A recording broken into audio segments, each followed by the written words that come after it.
다 같이 묵상 기도 드리시겠습니다.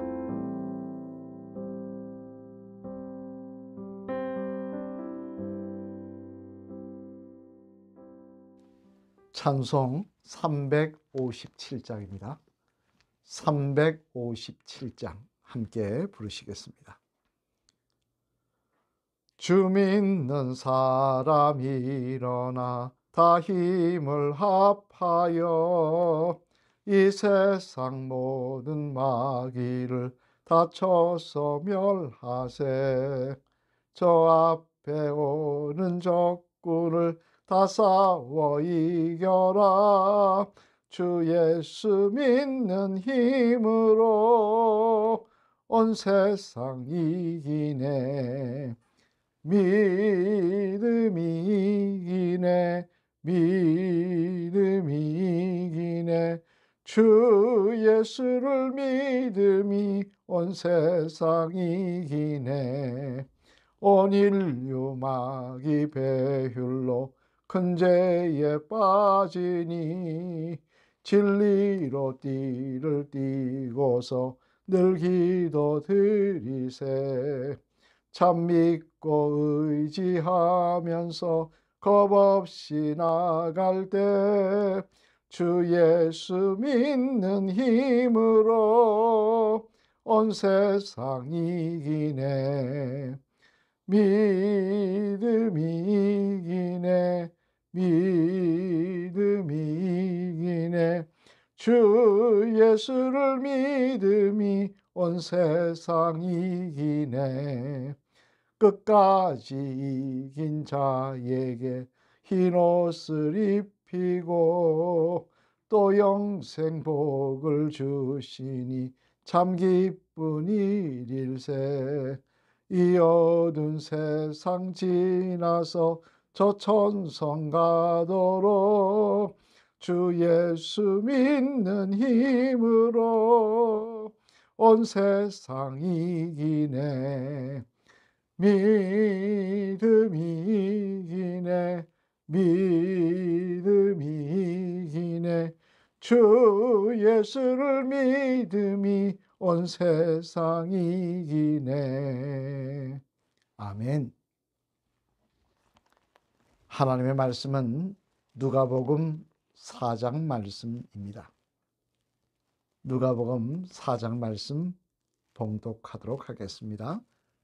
신약성경 93면에 있는 말씀입니다. 예수께서 성령의 충만함을 입어 요단강에서 돌아오사 광야에서 40일 동안 성령에게 이끌리시며 마귀에게 시험을 받으시더라. 이 모든 때에 아무것도 잡수시지 아니하시니 날수가 다함에 줄이신지라. 마귀가 이르되 내가 만일 하나님의 아들이거든 이 돌들에게 명하여 떡이 되게 하라. 예수께서 대답하시되 기록된 바 사람이 떡으로만 살 것이 아니라 하였느니라. 마귀가 또 예수를 이끌고 올라가서 순식간에 천하만국을 보이며 이르되 이 모든 권위와 그 영광을 내가 네게 주리라. 이것은 내게 넘겨준 것이므로 내가 원하는 자에게 주노라. 그러므로 내가 만일 내게 절하면 다 내 것이 되리라. 예수께서 대답하여 이르시되 기록된 바 주 너의 하나님께 경배하고 다만 그를 섬기라 하였느니라. 또 이끌고 예루살렘으로 가서 성전 꼭대기에 세우고 이르되 내가 만일 하나님의 아들이거든 여기서 뛰어내리라. 기록되었으되 하나님이 너를 위하여 그 사자들을 명하사 너를 지키게 하시리라 하였고 또한 그들이 손으로 너를 받들어 내 발이 돌에 부딪히지 않게 하시리라 하였느니라. 예수께서 대답하여 이르시되 주 너의 하나님을 시험하지 말라 하였느니라. 마귀가 모든 시험을 당한 후에 얼마 동안 떠나니라.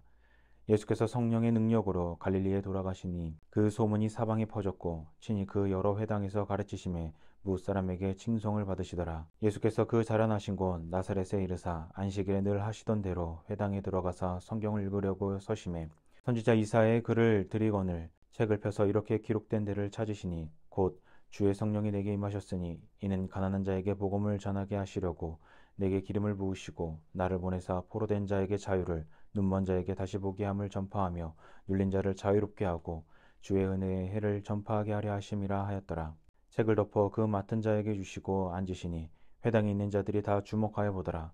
이에 예수께서 그들에게 말씀하시되 이 글이 오늘 너희 귀에 응하였느니라 하시니 그들이 다 그를 증언하고 그 입으로 나오는 바 은혜로운 말을 놀랍게 여겨 이르되 이 사람이 요셉의 아들이 아니냐. 예수께서 그들에게 이르시되 너희가 반드시 의사야 너 자신을 고치라 하는 속담을 인용하여 내게 말하기를 우리가 들은 바 가버나움에서 행한 일을 내 고향 여기서도 행하라 하리라. 또 이르시되 내가 진실로 너희에게 이르노니 선지자가 고향에서는 환영을 받는 자가 없느니라. 내가 참으로 너희에게 이르노니 엘리야 시대에 하늘이 3년 6개월간 닫히어 온 땅에 큰 흉년이 들었을 때 이스라엘에 많은 과부가 되었을 때 엘리야가 그중 한 사람에게도 보내심을 받지 않고 오직 시돈 땅에 있는 사렙다의 한 과부에게 뿐이었으며 또 선지자 엘리사 때에 이스라엘에 많은 나병 환자가 있었을 때 그 중에 한 사람도 깨끗함을 얻지 못하고 오직 수리아 사람 나아만 뿐이었느니라. 회당에 있는 자들이 이것을 듣고 다 크게 화가 나서 일어나 동네 밖으로 쫓아내어 그 동네가 건설된 산 낭떠러지까지 끌고 가서 밀쳐 떨어뜨리고자 하되 예수께서 그들 가운데로 지나서 가시니라. 갈릴리의 가버나움 동네에 내려오사 안식일에 가르치심에 그들이 그 가르치심에 놀라니 이는 그 말씀이 권위가 있음이로라. 회당에 더러운 귀신 들린 사람이 있어 크게 소리질러 이르되 아 나사렛 예수여 우리가 당신과 무슨 상관이 있나이까 우리를 멸하러 왔나이까 나는 당신이 누구인지를 아노니 하나님의 거룩한 자니이다. 예수께서 꾸짖어 이르시되 잠잠하고 그 사람에게서 나오라 하시니 귀신이 그 사람을 무리 중에 넘어뜨리고 나오되 그 사람은 상하지 아니한지라. 다 놀라 서로 말하여 이르되 이 어떠한 말씀인고 권위와 능력으로 더러운 귀신을 명함에 나가는도다 하더라. 이에 예수의 소문이 그 근처 사방에 퍼지니라. 예수께서 일어나 회당에서 나가사 시몬의 집에 들어가시니 시몬의 장모가 중한 열병을 앓고 있는지라. 사람들이 그를 위하여 예수께 구하니 예수께서 가까이 서서 열병을 꾸짖으신데 병이 떠나고 여자가 곧 일어나 그들에게 수종되니라. 해질 무렵에 사람들이 온갖 병자들을 데리고 나오매 예수께서 일일이 그 위에 손을 얹으사 고치시니 여러 사람에게서 귀신들이 나가며 소리질러 이르되 당신은 하나님의 아들이니이다. 예수께서 꾸짖으사 그들이 말함을 허락하지 아니하시니 이는 자기를 그리스도인 줄 알미러라. 날이 밝음에 예수께서 나오사 한적한 곳에 가시니 무리가 찾다가 만나서 자기들에게서 떠나시지 못하게 만류하려 하매 예수께서 이르시되 내가 다른 동네들에서도 하나님의 나라 복음을 전하여야 하리니 나는 이 일을 위해 보내심을 받았노라 하시고 갈릴리 여러 회당에서 전도하시더라. 아멘. 할렐루야. 오늘 이 아침에도 성령 충만한 새벽이 되시며 기도하실 때 하나님 동행하시는 귀한 시간이 되시기를 주님의 이름으로 먼저 축원을 드립니다. 오늘 본문의 말씀은 예수님께서 공생애를 시작하시기 직전 40일간 광야에서 금식 기도하신 내용의 말씀이 기록되어 있고요. 또 이제 공생애를 시작하시면서 먼저 갈릴리에서 하나님의 사역을 시작하신 일과 또 고향인 나사렛에서 말씀을 전하시다가 배척을 당하신 내용 등 공생의 사역을 시작하기 직전에 있었던 일과 또 공생의 사역을 시작해서 바로 초기에 있었던 일들을 기록하고 있는 내용의 말씀입니다.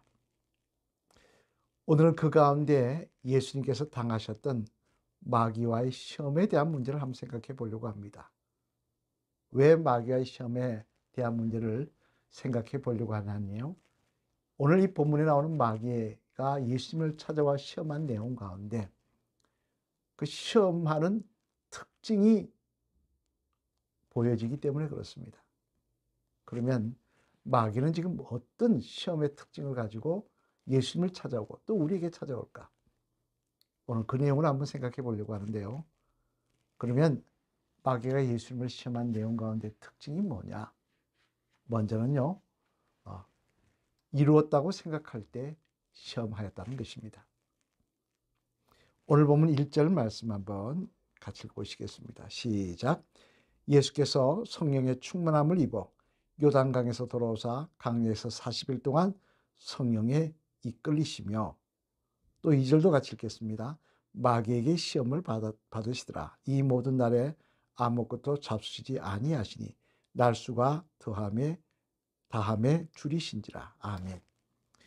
여기에 보면 예수님께서 40일 동안 금식하며 마귀에게 시험 당하셨다라고 말씀하고 있습니다만, 하지만 마태복음에 보면요, 뭐라고 되어 있느냐면 예수님께서 40일 동안 금식하고 기도하신 후에 그 금식 기도가 다 끝나고 난 뒤에 마귀가 찾아와서 시험했다고 이야기하고 있습니다. 즉 두 말씀을 비춰보면 예수님께서 40일 동안 금식 기도하시면서 시험 당한 것이 아니라 40일 금식 기도를 끝내고 난 뒤 이제 다 이루었다. 내가 다 했다. 해냈다. 내가 드디어 40일 금식 기도를 끝냈다. 그런 성취감이 찾아왔을 때 마귀가 찾아와 시험했다는 것입니다. 이는 또한 모세가 시내산에서 내려와서 혈기를 부리게 되는 사건도 마찬가지입니다. 모세도 시내산에 올라가서 금식하지 않습니까? 하나님 앞에서 금식하며 그는 하나님 앞에 십계명을 받습니다. 근데 십계명 받는 순간까지는 어떤 시험의 역사도 없었습니다. 하지만 다 끝나고 이제 하나님이 직접 쓰신 그 십계명의 돌판을 들고 기쁨으로 시내산을 내려왔을 때 그의 눈앞에 기다리고 있는 시험거리가 있었습니다. 이스라엘 백성들이 금송아지 우상을 섬기며 잔치를 하고 있었던 거죠. 신에게 예배한다고 애굽에서 배웠던 그 짓을 하고 있는 거죠. 이에 화가 나서 돌판을 집어 던져버렸지 않습니까? 즉 마귀의 역사의 특징은 뭐냐? 다 이루었다 할 때, 내가 뭔가를 해냈다, 내가 뭔가 되었다 할 때, 그때 찾아와 역사하더라는 거예요. 사실 여러분, 무엇을 할 때는 우린 긴장합니다. 어떤 일을 성취하기 위해서는요, 긴장하고 또 열심을 하려, 최선을 다해서 하려고 합니다. 금식 기도도 마찬가지 않습니까? 신앙의 열정도 마찬가지지 않습니까? 뭔가 할 때는 열심히 하려고 그럽니다. 기도도 하고요. 그런데 다 이뤘다고 할 때는 사람이 마음이 놓아지더라는 거예요. 사람이 안일해지더라는 거예요. 아, 내가 다 이뤘구나. 내가 뭔가 됐구나. 그럼 마귀는 우리 속에 찾아옵니다. 교만이를 찾아오고요. 엉뚱한 생각을 찾아옵니다. 마치 아담이 에덴 동산에서 하나님께서 동물과 식물들의 이름을 다 지으라 할 때 자기에게 막 그런 일들이 있을 때는 찾아오지 않았지만 다 끝나고 이제 다 했다. 이제는 편안하게 에덴 동산에서 시작라고 할 때 찾아와서 시험했던 것처럼 뭔가 이뤘다고 할 때 찾아와서 우리에게 교만을 심어주고요. 우리에게 어리석은 마음을 심어주고요. 하나님 앞에 잘못된 길을 서게 하는 그런 역사를 이루어가더라는 것입니다. 그래서 옛말에 그런 말이 있습니다. 섰다 했을 때 주저앉을까 조심하라. 내가 선 줄 알면 잘못하면 넘어질 수 있다. 그런 이야기 들어보셨죠? 섰다고 생각할 때 잘못하면 넘어져 버리는 것입니다. 항상 우리는 내가 무엇을 이뤘다고 생각할 때, 내가 바라던 것이 되었다고 생각할 때, 그때 마귀가 찾아서 우리를 시험하여 우리를 더 어리석고 교만한 자리로 인도한다는 사실을, 마치 내가 대단한 사람인 것처럼 착각하며 나 자신을 스스로 높이는 모습으로 하나님이 기뻐하지 않는 자리에 서 있게 역사함을 우리가 기억하시며 오늘도 그런 마귀의 역사에 항상 긴장을 늦추지 않는 깨어있는 십자가 군병들이 되어야 할 줄로 믿습니다. 두 번째로 예수님을 찾아와서 시험한 마귀의 그 유혹의 특징은요, 바로 쉽게 갈 수 있는, 우리의 필요한 것을 쉽게 얻을 수 있다고 유혹하더라는 것입니다. 오늘 본문 3절 말씀 한번 같이 읽어보시겠습니다. 시작. 마귀가 이르되 내가 만일 하나님의 아들이거든 이 돌들에게 명하여 떡이 되게 하라. 아멘.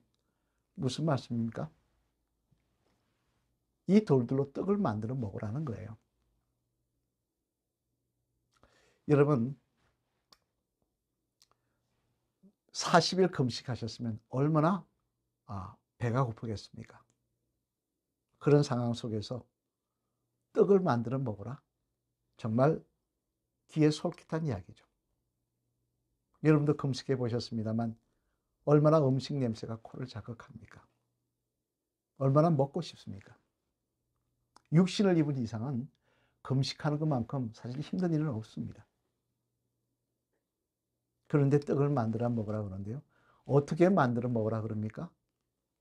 먼 인가에 찾아가서 떡을 구해다 먹으라고 하는 것이 아니라 돌로 떡을 만들어 먹으라 그럽니다. 즉 하나님이 주신 이적의 능력, 하나님의 영광을 위해서 쓸 이적의 능력을 본인의 이익을 위해서 돌로 떡을 만들어 먹으라 이야기하고 있는 거예요. 뿐만 아닙니다. 우리 6절로 7절 말씀도 한번 같이 읽어보실까요? 시작. 이르되 이 모든 권위와 그의 영광을 내가 내게 주리라. 이것은 내가 내게 넘겨준 것이므로 내가 원하는 자에게 주노라. 그러므로 내가 만일 내게 절하면 다 내 것이 되리라. 아멘. 자, 이제 예수님은 공생애를 시작하십니다. 3년 동안 거리거리 돌아다니시며 모욕도 당하시고 핍박도 당하시며 말씀을 전하셔야 합니다. 그런 일을 지금 마귀는 뭐라느냐? 뭐 할 필요 있느냐? 나한테 절 한 번만 하면 모든 권세를 다 줄 테니까 그런 고생할 필요 없다. 쉽게 가자라고 이야기합니다. 얼마나 솔깃한 이야기입니까, 여러분? 내가 고생 안 해도 되는데. 하지만 그런 모습을 정말 하나님 기뻐하실까요? 하나님이 주신 이적으로 자기 이익을 위하여 돌로 떡을 만들어 먹고 마귀에게 절하여서 타협하여 그 권위로 쉽게 복음을 전하고 그게 정말 하나님 기뻐하신 일일까요? 그러진 않을 거 아니겠습니까? 마귀는 쉬운 길이 있다고 이야기합니다. 왜 그렇게 하냐고 이야기합니다. 그러나 여러분, 믿음의 여정은 절대 그렇지 않습니다. 지름길이 없습니다. 믿음의 여정에는 왕도가 없습니다. 믿음의 여정은요, 십자가 붙들고 묵묵히 주님 따라가는 여정입니다. 만약 그렇지 않았으면 주님께서는 우리에게 가마 타고 오라 그러셨지 십자가 지고 고생스럽게 오라고 말씀하지 않으셨을 거예요. 마귀는 쉽게 갈 수 있는 길이 있다고 이야기합니다. 타협하라고 이야기합니다. 그러나 그것은 아니라는 사실을 우리는 알아셔야 될 것입니다. 오늘도 세상을 살아갈 때 쉽게 갈 수 있는 길이 있다고 이야기하는 그것이 정답이 아님을 기억하시고 그 쉽게 가는 길이 하나님의 뜻이 아니라면 그것이 바른 길이 아님을 기억하시고 오늘도 묵묵히 십자가 붙들고 주님 따라갈 수 있는 그런 충성된 종들이 되어야 할 줄로 믿습니다. 오늘 마귀의 유혹 특징은 뭐라 그랬습니까? 먼저 특징은요, 다 이루었다고 했을 때, 다 이뤘다고 했을 때 찾아와서 유혹하여 넘어지게 만든다는 것입니다. 또 가장 쉬운 방법이 있다고 이야기하며 마치 그것이 정답인 것처럼 이야기하다는 것입니다. 자, 여러분 그걸 아니라는 사실을 아시고 오늘도 하나님 기뻐하시는 모습으로 묵묵히 십자가 붙들고 주님 따라갈 수 있는 믿음의 성도들 되시기를 주님의 이름으로 간절히 축원을 드립니다. 기도하시겠습니다. 할렐루야 하나님 감사합니다. 지난밤도 저희들을 주님의 장중에 보호해 주셨다가 오늘 이렇게 복되고 아름다운 하나를 허락하여 주시고 먼저 하나님 전에 엎드려 기도할 수 있도록 은혜 베풀어 주시니 감사를 드립니다. 하나님 이 아침 바라옵기는 주님 마귀는 오늘도 예수님을 유혹했던 것처럼 우리들을 유혹하는다는 사실을 기억하며 그 마귀에 미혹당하지 않는 십자가 군병들 되게 하여 주시옵소서. 다 이뤘다고 생각할 때, 뭔가 이뤘다고 생각할 때 우리를 찾아오는 마귀의 시험들, 또 쉬운 방법이 있다고 하면서 우리를 찾아오는 마귀의 시험들 이길 수 있는 능력 있는 주의 백성들 되게 하여 주시옵소서. 먼저 또한 이 나라 이 나라 민족을 위해서 기도합니다. 이 민족 통하여 영광 받으시며 땅끝까지 이르러 복음 전하는 귀한 민족 되게 하여 주시옵소서. 대통령이나 위정자들에게 하는 지혜와 명철과 바른 양심을 허락하여 주셔서 끝까지 이 대한민국을 정말 하나님 기뻐하시는 나라로 만들어가게 하시며 주여 땅끝까지 이르러 복음 전하는 일에 조금 더 어려움이 없도록 세워지는 나라가 되도록 인도하게 하여 주시옵소서. 이제들을 놓고 기도합니다. 이제는 속한 가정들 축복하시며 오늘도 하나님과 동행하는 귀한 은혜의 성도들 되게 하시며 주님의 도우심을 간증하는 성도들 되게 하여 주시옵소서. 아픈 환자들 치유하여 주시며 연세 많으신 성도님들 끝까지 예수님 찬양하시도록 동행하여 주시옵소서. 오늘도 공사가 진행됩니다. 하나님 뜻 가운데 한 걸음 한 걸음 인도하여 주시며 바라옵기는 사고 나지 않도록, 미련 발생하지 않도록 축복하여 주시옵소서. 이 아침 기도합니다. 하나님, 오늘도 이 세상 살아갈 때 십자가 붙들고 주님 따라가는 믿음의 삶을 사모하는 저희들 되게 하여 주시옵소서. 이 모든 말씀 예수 그리스도를 받들어 간절히 축복기도 드렸습니다. 아멘. 다 같이 주기도문 읽으시겠습니다. 하늘에 계신 우리 아버지여, 이름이 거룩히 여김을 받으시오며 나라가 임하옵시오며 뜻이 하늘에서 이루어진 것 같이 땅에서도 이루어지이다. 오늘 우리에게 일용할 양식을 주옵시고 우리가 우리에게 죄진 자를 사하여 준 것 같이 우리 죄를 사하여 주옵시고 우리를 시험에 들게 하지 마옵시며 다만 악에서 구하시옵소서. 대개 나라와 근세와 영광이 아버지께 영원히 있사옵나이다. 아멘. 오늘도 기도하심으로 승리하시는 귀한 하루가 되시길 바랍니다. 기도하시겠습니다.